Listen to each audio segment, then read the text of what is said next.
There's one thing that's true. We cannot control the result of the toss of our dice. We can only decide whether or not to toss the dice. And sometimes that's not even a decision. Sometimes that's a reaction. Sometimes that's just a conditioned pattern, and we're not even living deliberately when we stick our hands in the pot and we grab those dice and we roll them. But the thing is that part of what is in our control is how we respond to things, and part of what is in our control is what we do. I had a friend reach out to me recently, Arvind. Hey Arvind, how's it going? And he was asking about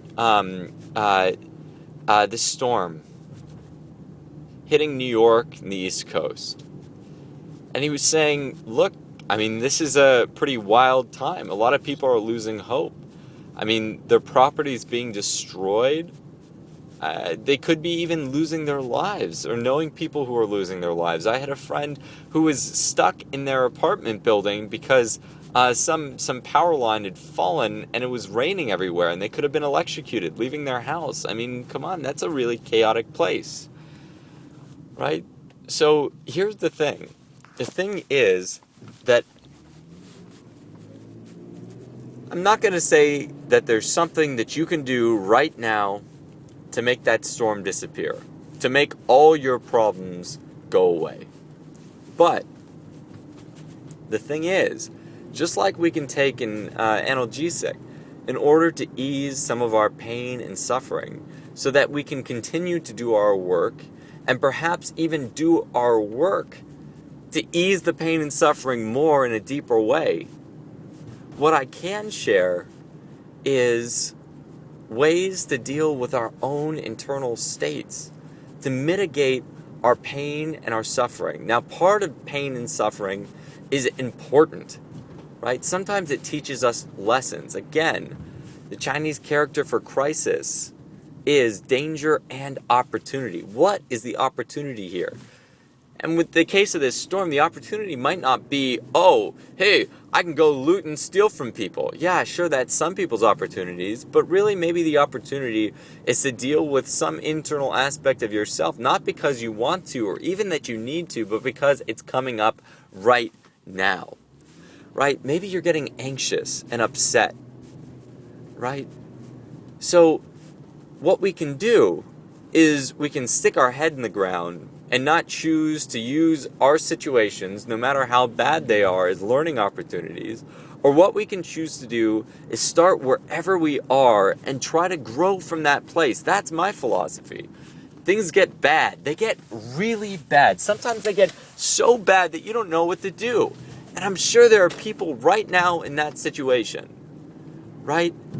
But I can tell you one thing, that the longer you take to mourn about it, and the longer, the more time you take mourning about it, the less time you have or you're taking to act in a new direction. So that's enough that I'm going to say there. But what I'm going to add to this is the idea of a blessing. So many people want to bless others, right? So for example, with this current state, they want to give their friends a blessing.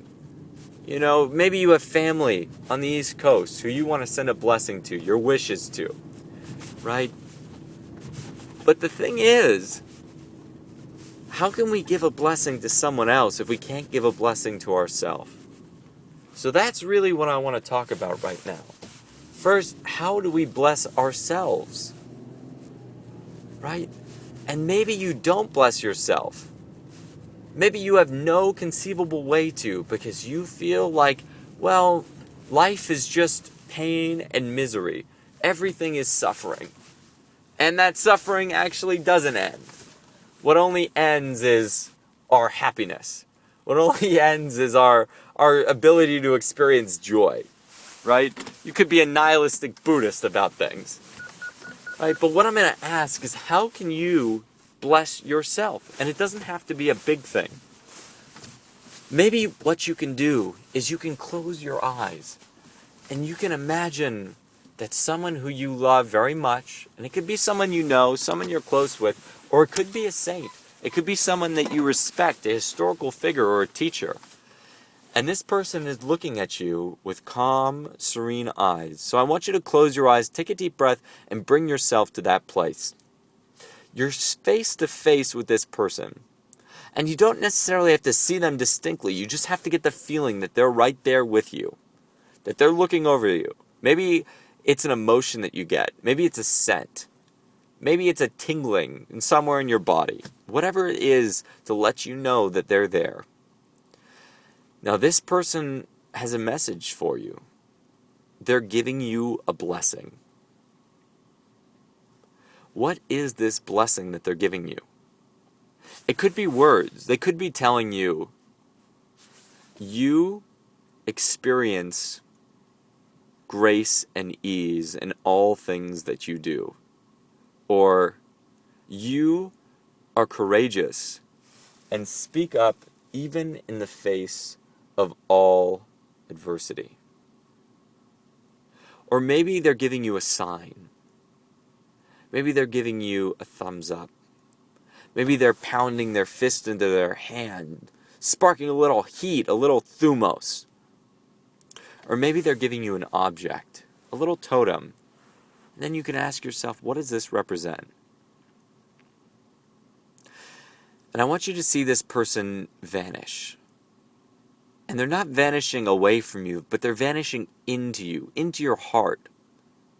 Because within yourself is an ability to bless yourself. This person who came to you is an element of yourself, giving a blessing to yourself, of something you needed to hear or know. For what purpose? For any purpose. To do your work.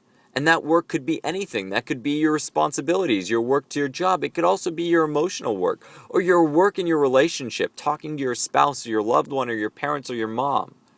Or maybe your work taking care of your responsibilities, of fixing that leak, or breathing, or moving forward, not panicking, or taking the first step towards a long journey. Doesn't matter what it is.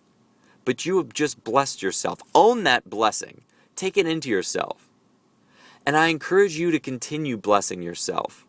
Because like I said, we cannot determine how things unfold in our lives. But we can determine what we tell ourselves about them. We can determine the blessings we give ourselves. And that is sometimes most important. So much love and many